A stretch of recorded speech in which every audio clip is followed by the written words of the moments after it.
I'm Amy, one of the penguin keepers here at Sea Life Sydney Aquarium, and today on the ice you're joining myself and some of our other penguin keepers who I will introduce you to very soon, and we're going to be feeding our king and Gentoo penguins. Now, as you saw just before, the Gentoos are very hungry. So Lindsay is going to start our pool feed. Say hi, Lindsay. Hi guys. In the pool.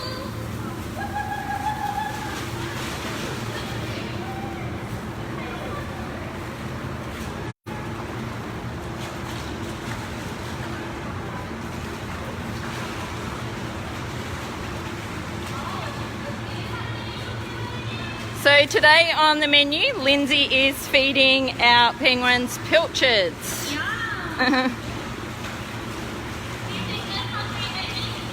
They look very hungry today.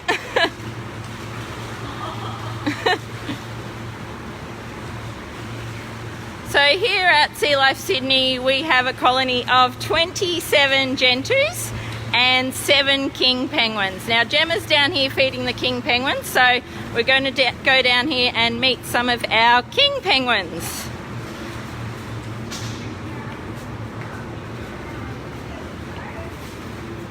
So these are two more of our penguin keepers. This is Kira and Gemma, who is feeding our king penguins.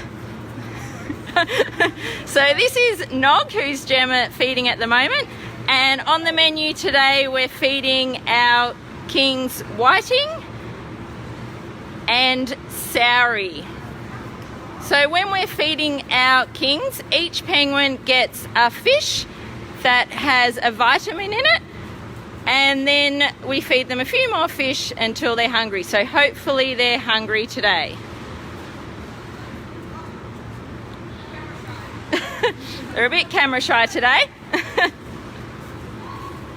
So we're getting some questions coming through. So our first question that Kira can answer is, how big do the king penguins get, Kira? King penguins reach just under a metre tall, so between 90 and 100 centimetres. The Gentoos, like cheeky little Monty down here, avoiding the pool, lazy. They reach about 80 centimetres. So even though they look a lot smaller than the king penguins, they're actually the third largest species of penguin. The king penguins being the second largest, just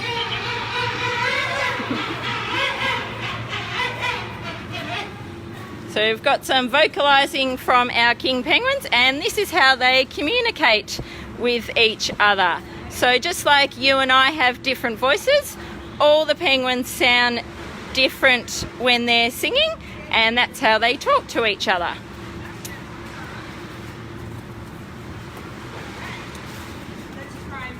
So now we're going to try to feed Wallace.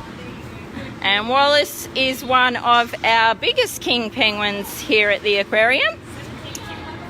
He's 17 kilos.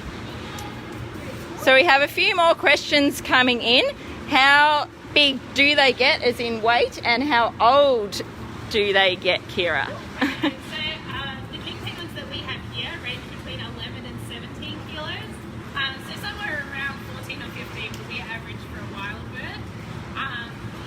In age, king penguins can live into their 30s in the wild, although they are, they are known to reach their 40s in captivity with the lack of predators and obviously the vet care and ample food that we can offer them.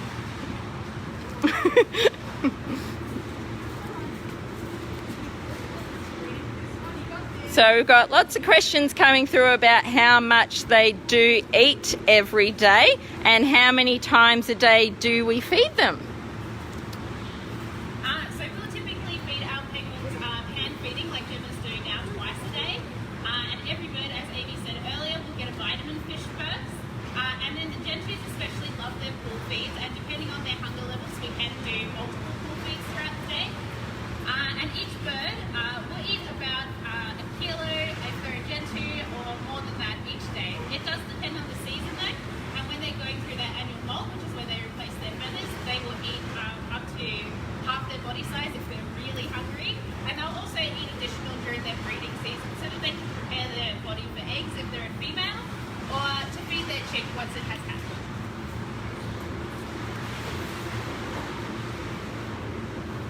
So that's a good question. When we're filming, people can see that the king penguins can actually see their own reflection in the windows. So they definitely like looking at themselves. So when they're up close against the windows, they are checking themselves out because they are pretty beautiful animals.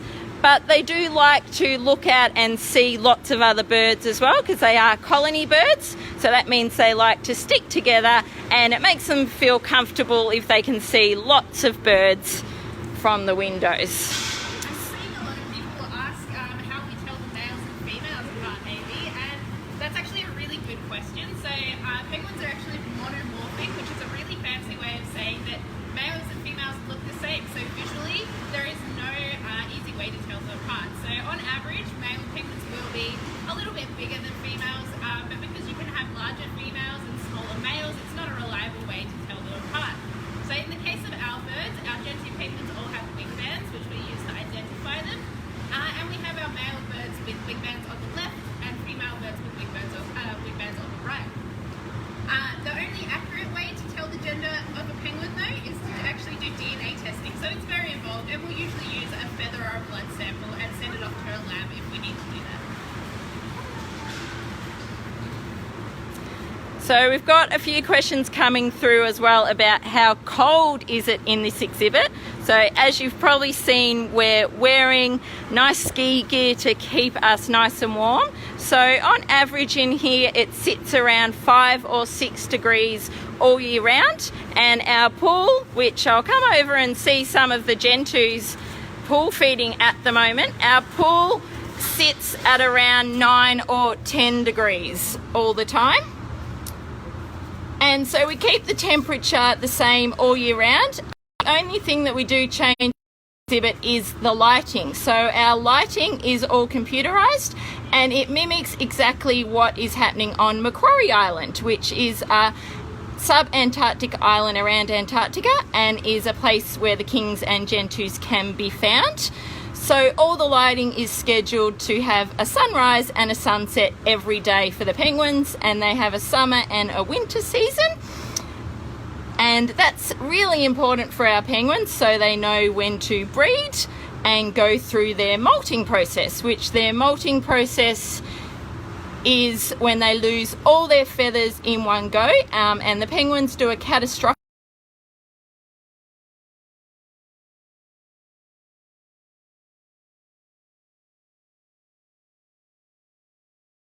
connection, so I might just have to move away from the pool window, sorry. So as I was saying about the molting, it's a catastrophic molt, which means they lose all their feathers in a 2 or 3 week period and grow back a nice new coat of feathers. So all our penguins have molted already this year, so they've got their nice new coat of feathers. So now I'm going to head back up to the pool and have a look at the Gentoos having their pool feed. Got Lindsay here again, and are we feeding pilchards still, Lindsay? Hungry today, so what have we got now on the menu? Now we have penguin fish chips or chips. These are whitebait and they're really fatty, and penguins are obsessed with them. And we have Molting and little Parky right here. And these two are very hungry adult males.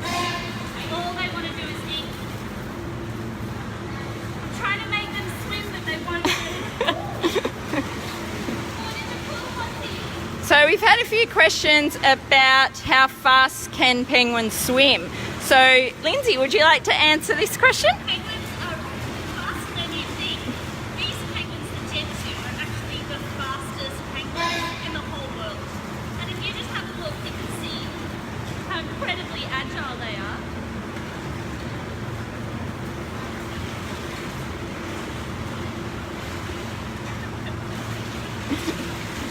We've got another one of our penguins here. So this is Winnie.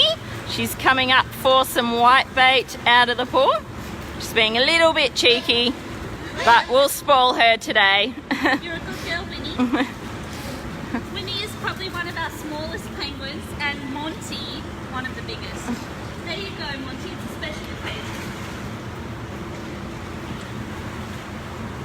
Are there any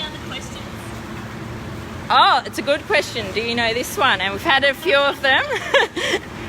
How long can penguins breathe underwater, Lindsay? Breathe underwater. Breathe underwater. Well, believe it or not, penguins are birds. And unlike lots of other sea creatures, they don't have gills. They have to breathe air just like us. So they've got sort of lungs inside them. We call them air sacs. They breathe air, hold their breath, then they go underwater. And they can hold their breath for 30 minutes, maybe even longer. Some penguins, like our king penguins, who you just met, they can dive underwater for like maybe 500 meters. Like there's new data coming out that they can go very, very deep for a very long time. Imagine 500 meters for half an hour. Very deep. So we've got a few questions about how do we know the penguins apart. So that's a good question. So as you can see, Marmalade's going back in the water, so I can't show you. Parky here, who's coming up for some more food. He'll have to turn around so I can show you his band on his wing. But they all have different coloured bands. So you could probably see, oh, you're coming to say hi, Parky. See the band on his wing there? Oh, here's Marmalade again. Are you going to say hello, Marmalade? Good girl. Good girl, Marmalade. So they all have different coloured bands on their wings. And as Kira was saying before, the girls have them on their right wings and the males have them on their left wings. And we know the names according to the colour of the band. So that's something we do remember. So we've got 34 penguins here at the aquarium. So we spend lots of time with them, so it's easy to remember their names.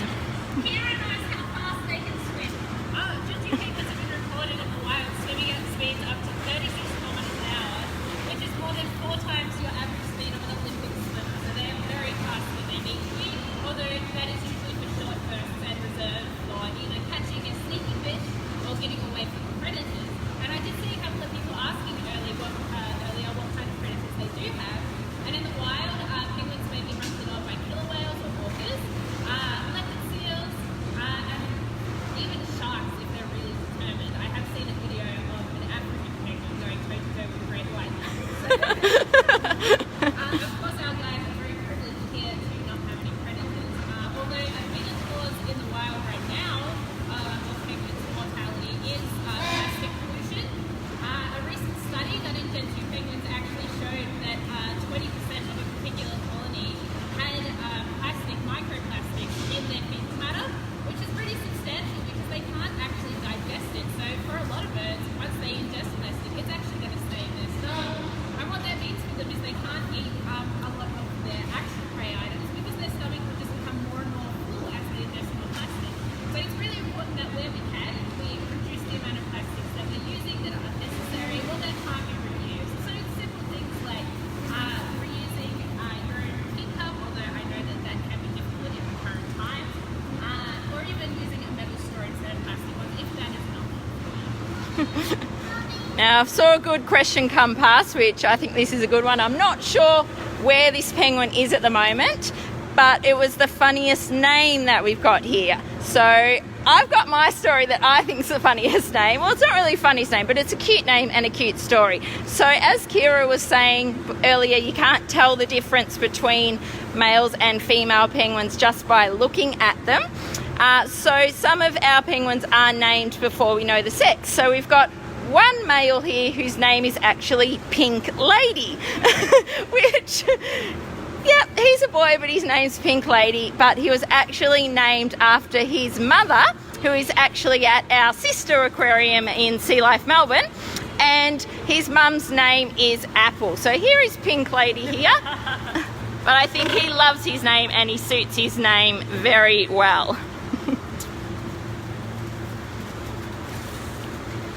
So this is Monty being very cheeky, coming up to the camera. And what you would have seen there is a little love bow, what we call. So we've been getting lots of questions about their breeding, so we might talk a bit about their breeding now. But this is Monty here and Marmalade with the yellow band, and they are actually a pair. So they bow to each other as they're about to do now, and that's a sign of affection or a little love bow. So do we want to talk more about their breeding, girls? So we've got lots of questions about how many babies they have, how big their chicks are when they hatch. Yeah, no worries. We're just coming a little bit closer because I saw a couple of people. Lots of singing happening. So for our Gentoo penguins here, their breeding season starts in August, and they actually lay a clutch of 2 eggs. So they'll lay one, and 3 to 4 days later they'll lay a second egg, same size, but it's kind of like an insurance policy. They'll have a backup, so they won't necessarily always hatch and raise 2 chicks, but then they'll incubate it for about 35 days, and before it will hatch. So between the 2 eggs being laid, they won't fully incubate that first egg, so that if both eggs are going to hatch, they're both incubated equally.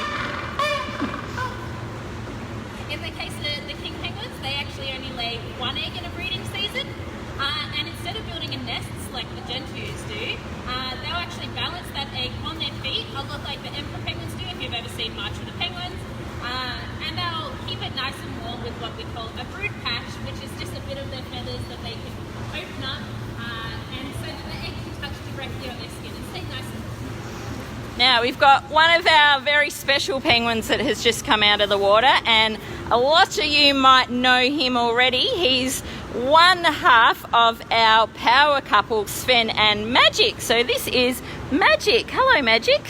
Say hello to everyone. And Sven has just come out of the water as well. So we'll go see Sven over here. Here comes Sven as well. And hopefully, if we're lucky, baby Svenjik will make an appearance somewhere as well. So as you can see, all our penguins have different personalities. Sven likes ice, things dropping from above.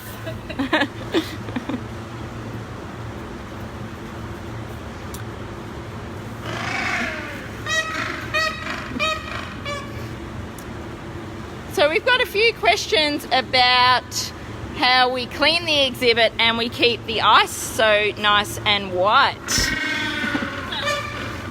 Believe it or not, we have a whole room. It's through this door. Just show the door there, behind Kira there, in that room there. And it'd be as big as 4 of your bathrooms, maybe even bigger. And it has an enormous machine inside which actually freezes water all day, all night long, chops it up into tiny flakes and makes snow. And there's a giant pump that we go around with an enormous hose, which is really cool, like Ghostbusters. And we just blast snow all over the exhibit. And the penguins love snow. I don't know if you saw, but the king penguins especially love to lie on piles of snow. And just like in the wild, they like to toboggan down the piles of snow that we make for them. So we try and make a nice big pile, they throw their tummy onto it and then toboggan over the piles. It's really cool. But we spend a lot of time cleaning. If any of you are thinking about becoming a penguin keeper or a zookeeper, you're going to have to love cleaning. So you, right now at home, it's the perfect time to get practicing. We do a lot of scrubbing, a lot of spraying, a lot of surfaces get wiped. Yeah, and it takes, what do you think, Amy? 3 hours? Oh yeah, so yeah, 2 or 3 hours every morning. So yeah, we start our morning at 7:30 every morning, and we're in here hosing down all the ice from the penguin poo. Someone did ask where they go to the bathroom. Wherever right there. So penguins do poo a lot. On average, they poo every 17 minutes. So you can imagine when we leave here for the afternoon and then we come back at 7:30 in the morning, it's very, very messy. So that's why we're in here for a couple of hours, scrubbing all the rocks and cleaning all the ice.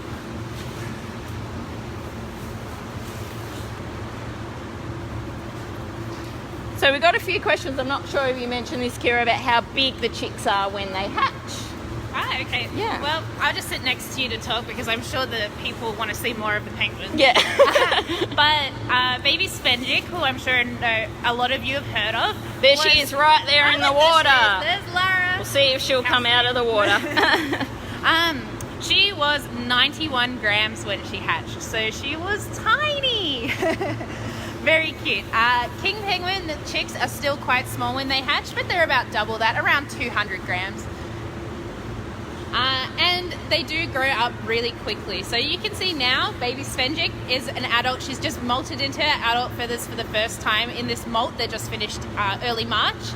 And it was only about 2 months that she stayed with Magic and Sven. So after that, she was a strong, independent penguin. And she still is making